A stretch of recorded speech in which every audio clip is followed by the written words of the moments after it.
Shalom Bapak Ibu semuanya. Apa kabarnya? Haleluya.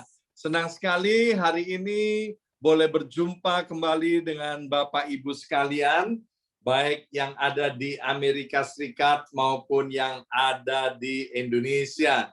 Terima kasih kepada Ibu Fani Gunawan yang sudah bertugas melayani sebagai host, juga semua tim multimedia dan para pendoa syafaat. Di tengah-tengah kita ada Bapak Pendeta Lukas Jonathan di Bekasi yang selalu mensupport, mendukung kita baik dalam doa fajar maupun ibadah raya dan worship from home. Shalom, Bapak Pendeta Lukas Jonathan di Bekasi. Baik, Bapak Ibu sekalian, kita akan lanjutkan seri khotbah tentang inspirasi. Bersama saya ucapkan inspirasi. 2, 3, inspirasi. Ya. Jadi bulan ini kita membahas tentang inspirasi. Apa itu inspirasi? Inspirasi adalah ilham yang menguasai seseorang sehingga membawa orang itu untuk melakukannya dan melangkah ke tempat tersebut. Ya, jadi kalau ilham itu menguasai seseorang dan membawa orang untuk melakukannya dan melangkah ke tempat tersebut, itu baru disebut inspirasi. Sabtu kemarin kami mengadakan BFA di istananya Sukolukito, saudara, ya kan? Dan kemudian di situ beliau punya mesin air, saudara, dan kemudian ada alat testernya. Beliau bilang begini, bahwa air yang diproduksi oleh alat di rumahnya itu air yang paling top markotop sedunia dan akhirat. Beliau bersaksi kalau bikin kopi pakai airnya yang diproduksi oleh beliau dan sudah ada alatnya diukur, saudara, maka kopinya itu hauce sencingping. Ya, jadi satu kali beliau membawa kopi yang sama dan kemudian dimasak di tempat yang lain. Katanya kopi yang hauce itu jadi kopi yang tidak enak, saudara, ya. Setelah kami selesai BFA, beberapa teman saudara yang hadir dalam pertemuan BFA itu kemudian kirim foto kepada saya. Pastor, saya sudah beli. Nah, itu namanya inspirasi, saudara. Yang tidak beli, itu cuma pengetahuan di kepalanya saja. Jadi inspirasi itu adalah ilham yang menguasai seseorang sehingga membawa orang itu untuk melakukannya dan melangkah ke tempat tersebut. Nah, bulan ini ayat emas kita, ayat hafalan kita diambil dari kitab Yesaya pasal 50 ayat yang keempat. Tuhan Allah telah memberikan kepadaku lidah seorang murid. Perhatikan kata murid yang saya beri stabilo ini, supaya dengan perkataan aku dapat memberi semangat baru atau menguatkan kepada orang yang letih lesu setiap pagi. Ia, yaitu Tuhan, mempertajam pendengaranku untuk mendengar seperti seorang murid. Minggu yang lalu kita sudah diajar oleh Bapak Heri Yen Lukman, saudara, tentang murid. Ya, murid itu dikatakan minggu yang lalu bahwa harus terus belajar. Dan belajar itu dilakukan secara konsisten, bukan on and off. Dan yang kedua beliau sampaikan, belajar sebagai murid Kristus itu harus menjadi pribadi-pribadi yang kreatif. Dan yang ketiga yang luar biasa disampaikan begini, bahwa sebagai murid Kristus harus terus belajar mengembangkan karakter Kristus. Penting banget, saudara. Poin tentang mengembangkan karakter Kristus, saudara. Nah, minggu yang pertama saya sudah sampaikan tentang cara belajar. Ya, ada yang visual, ada yang audible, ada yang kinestetik. Dan kemungkin saudara, Bapak Ibu sekalian mengetahui banyak cara belajar yang lain. Tapi saya sampaikan 3 hal.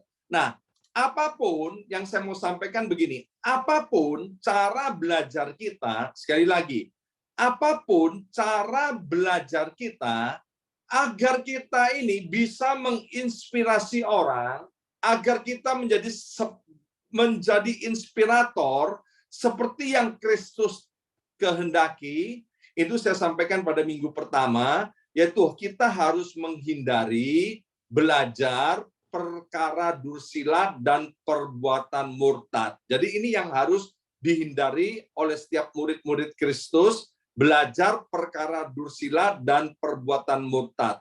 Apa itu perkara dursila dan perbuatan murtad? Itu adalah kekerasan, romantisme, dan supranatural. Nanti Bapak Ibu kalau ada waktu pelajari lagi dari kitab Mazmur pasal 101 ayat yang pertama sampai dengan ayat yang ke-8 dan kitab 1 Timotius pasal yang ke-4 sampai dengan ayat yang ke-16. Nah, minggu lalu juga minggu pertama saya sampaikan ada dua macam pilihan sumber inspirasi, ya, itu saya ambil dari kitab Yakobus pasal 3 ayat 14 sampai dengan ayat yang ke-17, yaitu sumber inspirasi dari sorga maupun dari dunia.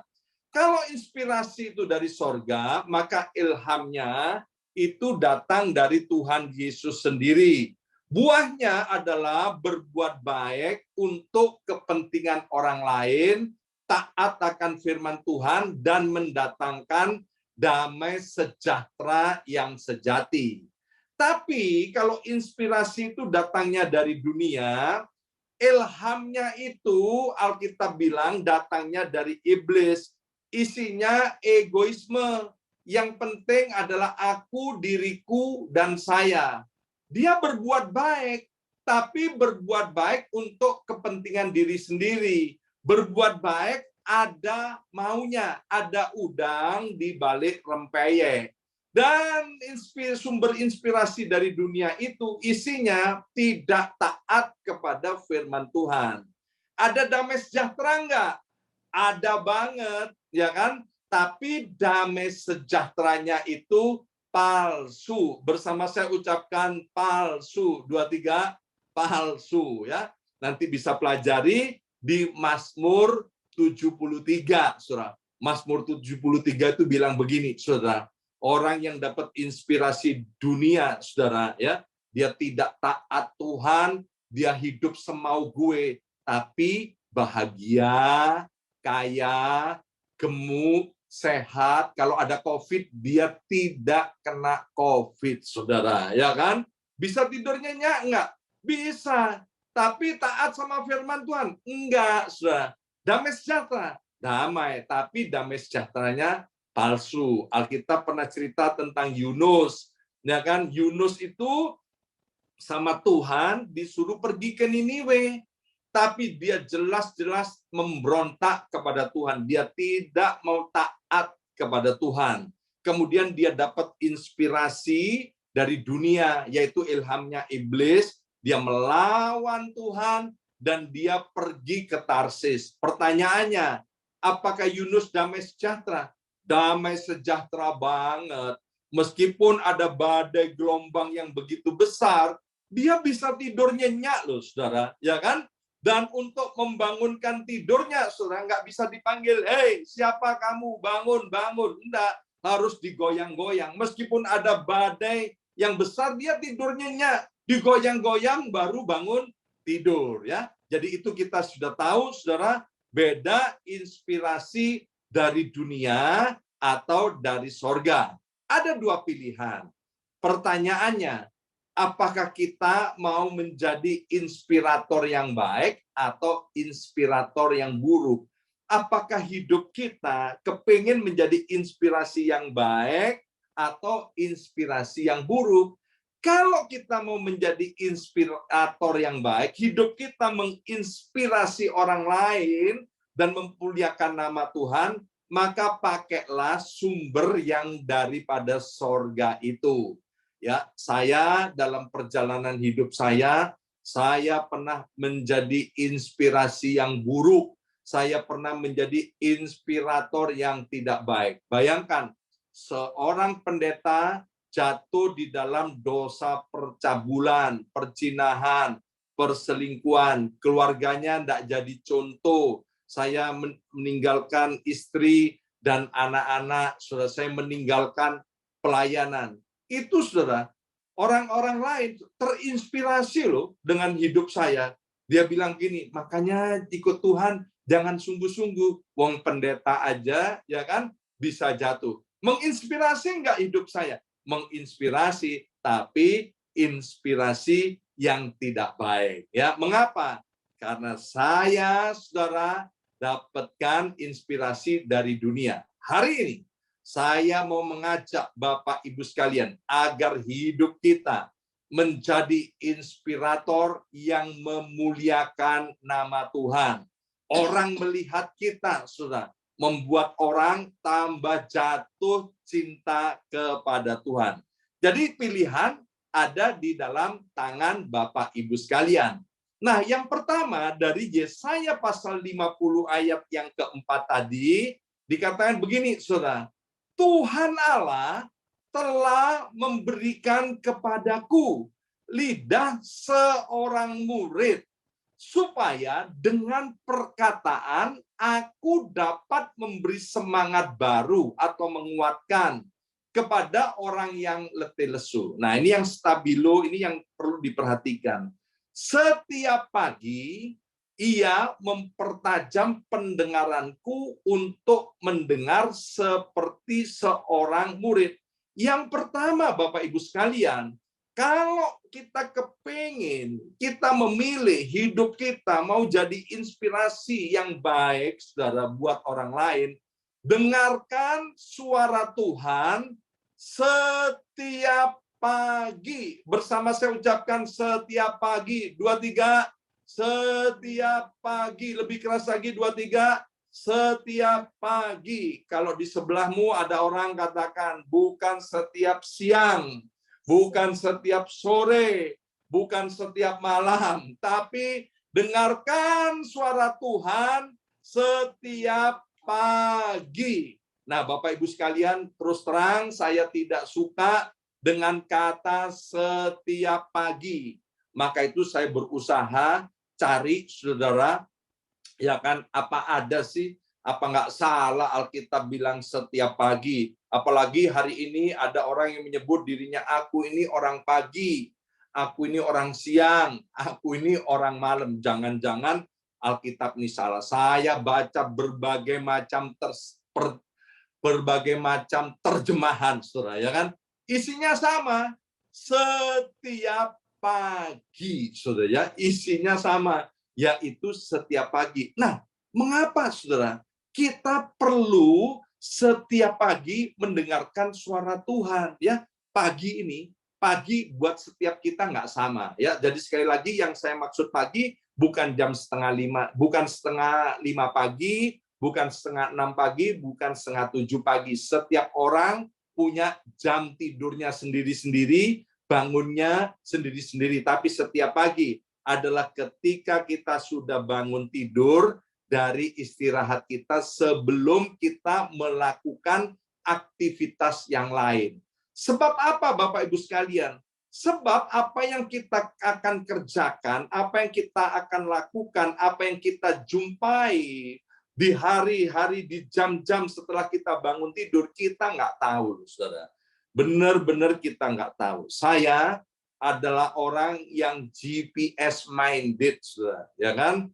GPS minded. Kemarin kami ngadakan BFA di rumahnya Wempi, saudara, di Nassau County itu, di Long Island, ya. Nah, saya ini pakai GPS, saudara. GPS itu buat saya singkatan dari goblok pasti sampai, saudara, kan? Dan kalau ikut GPS itu pasti sampainya tepat dan waktunya lebih cepat dari biasanya. Satu kali teman baik saya dari Philadelphia datang ke New York, saudara, ya kan? Setelah datang ke New York, dia melakukan aktivitasnya di New York, dia mau pulang kembali ke Philadelphia. perjalanan dari New York, Philadelphia ke New York, kalau pakai GPS, ya apapun mungkin aplikasinya Waze atau Google Map, apapun ya, itu sekitar 2 jam sampai maksimal 2,5 jam ya kalau pakai GPS, saudara. Nah, teman saya sebelum pulang ke Philadelphia, dia ketemu sama temennya yang ada di New York, yang sudah lama tinggal di New York, dan saya juga kenal orang ini. Oh, orang ini pakar banget soal jalan, itu julukannya adalah Raja Jalanan. Nah, teman saya dari Philadelphia diberitahu gini, kamu mau pulang Philadelphia, ikut saya.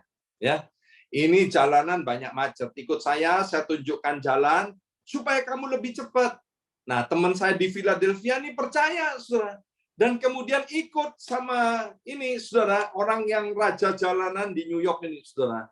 Dan setelah itu teman saya udah nyampe di Philadelphia. Dia telepon saya, dia bilang, kapok, Pak. Kapok dah ilok, Pak. Saya ini, Pak, gara-gara dituntun oleh itu teman saya yang di New York, saya itu nyampe di Philadelphia 5 jam.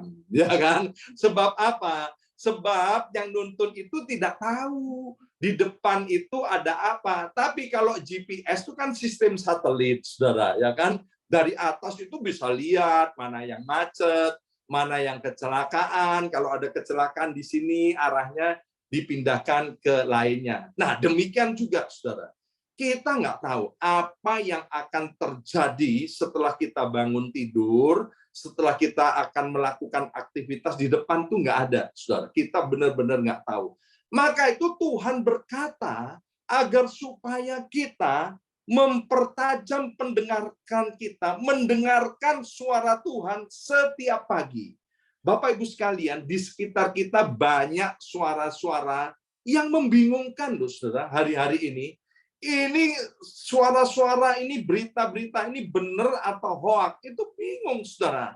Tetapi kalau kita mendengarkan suara Tuhan, itu bukan hoak, itu adalah kepastian. Ya, nah di tengah-tengah kita, saudara, banyak juga suara-suara yang melemahkan, suara-suara yang menakutkan, suara-suara yang membuat kita putus asa, suara-suara yang membuat kita ini menjadi ragu-ragu, saudara, untuk menghadapi kehidupan ini. Maka itu Bapak Ibu saudara sekalian, kita ini sesungguhnya, sekali lagi, ini saya udah ulang-ulang berkali-kali, kita ini sesungguhnya harus mendengarkan apa yang seharusnya didengarkan. Tapi sayangnya banyak murid-murid Tuhan itu hanya mau mendengarkan apa yang kepingin dia dengarkan, apa yang cocok dengan hatinya. Ini nggak boleh, saudara. Alkitab bilang iman timbul dari pendengaran. Pendengaran akan apa? Pendengaran akan firman Tuhan. Kalau ada orang datang nih mau konseling sama saya dan Ibu Yongki khususnya, konseling tentang keluarga, pertanyaan pertama yang saya tanya itu selalu begini, sudah berapa hamba Tuhan yang kamu datangi untuk kamu konseling untuk masalahmu? Kadang-kadang ada yang bangga bilang begini, oh saya sudah ke pendeta ini, ke pendeta ini, ke pendeta itu, dia bisa sebutkan 4-5 pendeta. Oh, jadi sudah 5 pendeta. Baik, kalau gitu saya tidak akan mengkonseling kamu, saya akan mendoakan saja. Sebab apa? Sebab kamu itu cuman kepingin mendengarkan apa yang cocok dengan hatimu, ya. Dan orang yang sudah mendengar banyak suara itu pasti bingung. Tapi kalau kita seperti domba yang hanya mau mendengarkan suara gembalanya, sebagai murid Kristus yang hanya mau mendengarkan gurunya, percayalah Bapak Ibu Saudara sekalian, kita akan bisa melewati hari-hari itu dan hari-hari ke depan itu dengan penuh kemenangan, tepat sasaran, dan cepat waktunya. Itu yang pertama, Bapak Ibu sekalian. Jadi kita itu harus mau mendengarkan apa yang seharusnya kita dengarkan. Di dalam kitab Mazmur pasal pertama, ayat yang pertama sampai dengan ayat yang ketiga, Kalau kita mendengarkan suara Tuhan, kalau kita mendengarkan GPS-nya Tuhan, saudara, maka sepanjang hari itu, ketika kita mau mentaati dan melakukannya, maka kita akan menjadi orang yang berbahagia dan berhasil. Ingat, Bapak Ibu sekalian, bahwa kita ini adalah murid Kristus, tapi kita juga anak Allah Bapa di sorga. Dan Bapa di sorga mengkehendaki hidup kita seperti orang tua ini loh. Ya, orang tua di sini saya lihat adalah orang tua yang baik-baik, yang cinta anak-anaknya, kepingin anaknya berbahagia dan berhasil.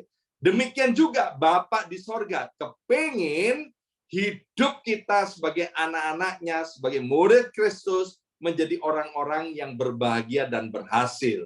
Ketika kita menjadi orang yang berbahagia dan berhasil, hidup kita akan menginspirasi banyak orang dan menarik orang datang kepada Kristus. Dan yang kedua, Bapak Ibu sekalian, bahwa pentingnya kita memiliki semangat. Ya, Yesaya 50 ayat yang keempat tadi juga berbicara tentang semangat. Ayo bersama-sama saya ucapkan semangat. 2, 3, semangat. Lebih keras lagi, 2, 3, semangat. Jadi penting sekali kita memiliki semangat. Mengapa? Dalam Amsal 18 ayat 14 dikatakan orang yang bersemangat dapat menanggung penderitaannya. Tetapi siapa akan memulihkan semangat yang patah? Hati yang gembira, Amsal 17 ayat 22, adalah obat yang manjur. Tetapi semangat yang patah mengeringkan tulang.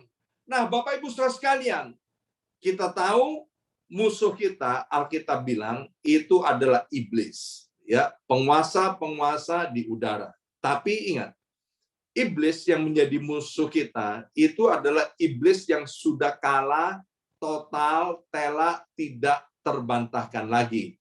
Sekarang iblis itu dikenal sebagai bapak pembohong, ya. Dia bapak segala dusta. Iblis itu mau membohongi kita sedemikian rupa sehingga apa? Sehingga kita menjadi putus asa dan tidak punya semangat. Jadi sekali lagi, iblis itu tujuannya mau membuat kita supaya tidak punya semangat. Salah satu kebohongan dari iblis yaitu dia membohongi kita tentang identitas dan jati diri kita. Dengar Bapak Ibu sekalian, dimanapun kita berada, bahwa setiap kita yang percaya kepada Tuhan, kita itu berharga di hadapan Tuhan. Bukan sekedar berharga, Tuhan mengangkat kita, mengadopsi kita, menjadikan kita sebagai anak-anak Allah. Alkitab bilang begini, bahwa kita diberi hak, diberi kuasa sebagai anak-anak Allah. Bukan sebagai budak lagi, tapi sebagai anak-anak Allah. Selain diberi hak dan kuasa, Alkitab berkata kita juga adalah ahli waris daripada Allah Bapa di sorga. Maka itu jangan pernah kita mau mendengarkan suara iblis. Karena itu akan membuat kita patah semangat.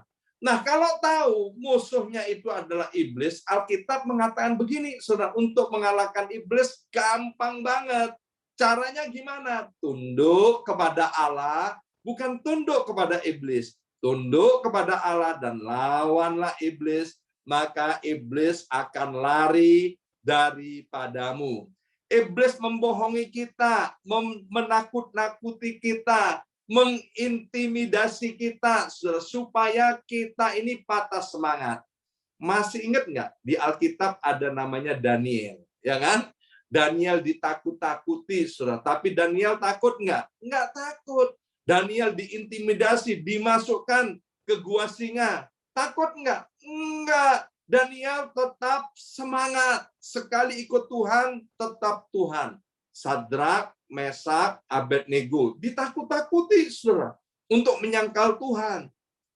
Sadrak, Mesak, Abednego takut nggak? Enggak. Patah semangat nggak? Enggak. Dimasukkan ke dapur perapi-apian, ya kan? Dia burn out nggak? Dia takut nggak? Dia patah semangat nggak? Jawabannya tidak. Nah, hari-hari ini Alkitab berkata, akan datang masa-masa yang sukar. Ayo bersama saya ucapkan, akan datang masa-masa yang sukar. 2, 3, akan datang masa-masa yang sukar. Tapi Bapak Ibu sekalian, jangan pernah patah semangat. Amin. Meskipun ada masa-masa sukar, Mazmur 23 dengan jelas berkata, sekalipun aku ada di dalam lembah kekelaman, sekalipun aku ada di dalam lembah bayang-bayang maut, aku nggak takut bahaya. Mengapa? Karena Tuhan Allah itu menyertai aku. Tuhan Allah itu menyertai Bapak Ibu sekalian. Amin. Maka itu jangan ada seorang pun di antara kita yang menjadi semangat. Tuhan tidak pernah berjanji, kita ini tidak akan menghadapi masa-masa sukar. Tuhan tidak pernah berjanji kita tidak akan pernah menghadapi penderitaan. Tuhan tidak pernah berjanji itu.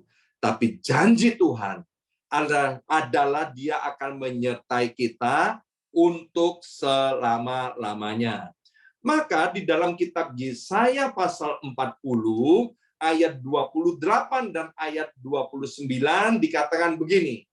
Masakan kamu yang di ruang Zoom ini, yang di YouTube channel maupun Facebook channel, tidak tahu, tidak mendengar. Tuhanlah Allah yang kekal, yang menciptakan seluruh bumi. Tuhan tak pernah menjadi lelah atau lesu. Pikirannya tak dapat diselami. Tuhan menguatkan yang lelah, memberi semangat kepada yang tidak berdaya. Amin. Nah, kalau Bapak Ibu sekalian yang sering komunikasi sama saya pakai WhatsApp, saudara, saya selalu bilang begini, semangat pagi. Ya kan? Bapak Ibu kalau lihat saya kan selalu semangat. Amin. Mengapa, saudara? Karena setiap pagi datang kepada Tuhan. Kalau kita setiap pagi datang ke toko kopi, maka kita akan dapat kopi. Kalau tiap pagi kita datang ke toko bagel, kita akan dapat bagel. Kalau tiap pagi kita datang ke toko donat, kita akan dapat donat. Tapi kalau setiap pagi, kesempatan pertama, kita akan datang kepada Tuhan. Yesaya 40 ayat 28-29 tadi mengatakan, kita akan mendapatkan semangat. Amin. Ayo bersama-sama saya ucapkan semangat pagi. 2, 3, semangat pagi. Teman saya nih di Melbourne, ya kan? Saya kirimin WhatsApp, saya tahu di Melbourne udah malam, tapi saya bilang semangat pagi.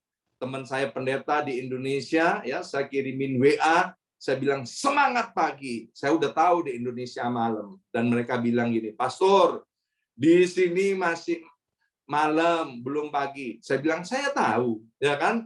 Tapi kenapa saya bilang semangat pagi? Supaya kamu itu semangat seperti pagi hari.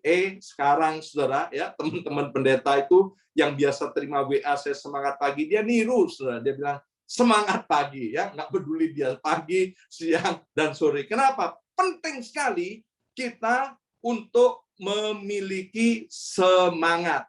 Kalau kita nggak punya semangat, bagaimana kita hidup kita memberi inspirasi orang? Bagaimana kita bisa memberi semangat kepada orang?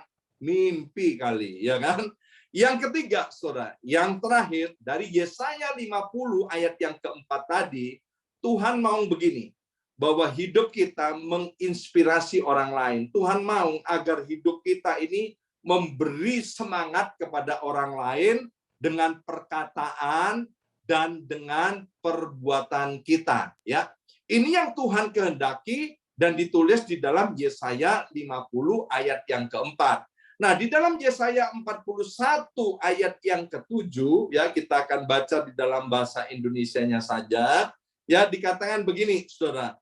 Tukang besi menguatkan hati tukang emas Dan orang yang memimpikan logam dengan martil menguatkan hati orang yang menempa di atas landasan. Ia berkata tentang patrian itu baik, lalu menguatkannya dengan paku-paku sehingga tidak goyang. Nah, Bapak Ibu sekalian, Tuhan itu berkehendak agar hidup kita itu menginspirasi banyak orang. Tuhan mau hidup kita itu menguatkan banyak orang. Hari-hari ini kita ketemu dengan banyak orang yang letih, lesu, lemah, letoy, lunglai, saudara, ya kan, tidak punya pengharapan. Ini tugas kita, saudara. Kalau kita mau pagi-pagi mendengarkan suara Tuhan, kita akan memiliki semangat. Dengan semangat yang daripada Tuhan, kita bisa menolong, bisa memberikan semangat kepada orang-orang lain. Ayub, saudara, kita dengar bagaimana dia mengalami anak-anaknya semuanya mati. Itu benar-benar satu tragedi loh dalam hidup ini. Anak-anaknya mati satu aja, udah orang seperti kesambar beledek. Saudara. Ini 10-10-nya mati. Kemudian harta bendanya ludes-des. Kemudian Ayub itu tubuhnya sakit. Setelah itu istrinya mencaci maki, tidak mensupport Ayub, saudara. Itu Ayub ibarat sudah jatuh ditimpa tangga, tangganya ada paku, pakunya tetanus, kemudian digigit anjing, anjingnya gila, saudara. Jadi benar-benar sial keadaan Ayub. Tapi apa yang terjadi, saudara? Dia punya sahabat-sahabat yang luar biasa. Alkitab bilang gini, sahabat itu menjadi saudara di dalam waktu yang susah. Kalau waktu senang banyak orang dekat sama kita itu biasa, sudah ya kan? Tapi Ayub punya sahabat-sahabat yang luar biasa.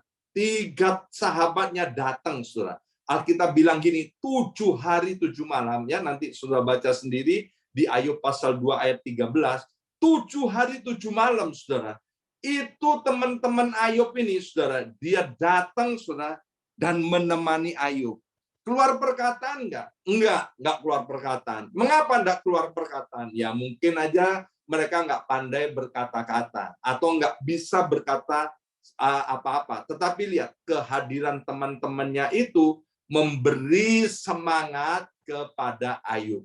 Kehadiran Bapak Ibu ini di ruangan Zoom ini, maupun di YouTube channel, di Facebook channel, maupun kehadiran Bapak Ibu di dalam ibadah-ibadah yang diadakan oleh Gereja BMC New York, believe it or not, percaya atau tidak, itu sudah menginspirasi, memberi semangat kepada orang-orang yang lain. Maka itu Bapak Ibu sekalian, seperti Tuhan yang mau agar hidup kita menginspirasi orang-orang lain, kerjakan Bapak Ibu. Kerjakan dengan semangat dan antusias. Saya mau tutup renungan pada hari ini dengan apa yang dialami oleh istri saya tercinta, Ibu Yongki, saudara, ya kan? Ibu Yongki mengalami hal yang sangat buruk di dalam hidupnya, seperti kena sambar beledek di siang bolong, ditinggalkan oleh saya, saudara, ya kan? Dia dalam keadaan frustrasi, dalam keadaan down, saya meninggalkan istri, saya meninggalkan anak-anak, saya meninggalkan pelayanan, saya meninggalkan semua, saudara, kehidupan kerohanian, saya ikut hidup dalam dunia, saudara, dengan berbagai-bagai macam dosa. Tetapi Ibu Yongki setiap pagi mempertajam pendengarannya, datang kepada Tuhan. Iman timbul dari pendengaran akan firman Tuhan, sehingga Ibu Yongki memiliki kekuatan, memiliki iman, dan memiliki semangat. Kemudian apa yang dikerjakan oleh Ibu Yongki di dalam keadaan tidak baik? Dia datangi teman-temannya di kota itu, dia datangi tetangga-tetangganya di kota itu, dia sengaja datang ke orang-orang yang susah. Kemudian apa yang dikerjakan? Diberi semangat, saudara. Ya, diberi semangat. Dan dikatakan begini, jangan putus asa. Di dalam Tuhan ada pengharapan. Di dalam Tuhan ada jalan keluar. Ibu Yongki udah ditolong oleh Tuhan belum? Belum. Dia dalam keadaan tidak baik. Tapi Alkitab bilang, jangan sesat, Allah itu tidak bisa dipermainkan. Apa yang ditabur orang itu yang akan dituai. Dengan Ibu Yongki memberi semangat kepada orang lain, hidupnya tambah semangat. Dengan memberikan kekuatan kepada orang lain, Ibu Yongki mengalami kekuatan. Dan yang menuai siapa? Yang menabur itu yang menuai. Ibu Yongki menuai berlimpah-limpah, hidupnya penuh semangat, dan apa? Keluarganya dipulihkan, dan sampai hari ini hidup Ibu Yongki menginspirasi banyak orang dan banyak keluarga yang ditolong, yang dipulihkan, yang kehidupan rumah tangganya boleh dilahirkan kembali. Hari ini, saudara, Tuhan mau berbicara kepada setiap kita. Ini yang perlu kita renungkan, Bapak Ibu sekalian. Tuhan mau agar kita itu menjadi inspirator seperti yang Kristus Tuhan kehendaki. Kita harus menghindari belajar perbuatan-perbuatan murtad dan perkara dursila. Yang Tuhan kehendaki yaitu agar kita mau mendengarkan suara Tuhan setiap pagi, sehingga kita dapat memiliki semangat dan memberi semangat kepada orang lain dengan perkataan dan perbuatan. Hidup kita menjadi inspirasi buat banyak orang, bahkan buat banyak bangsa. Amin.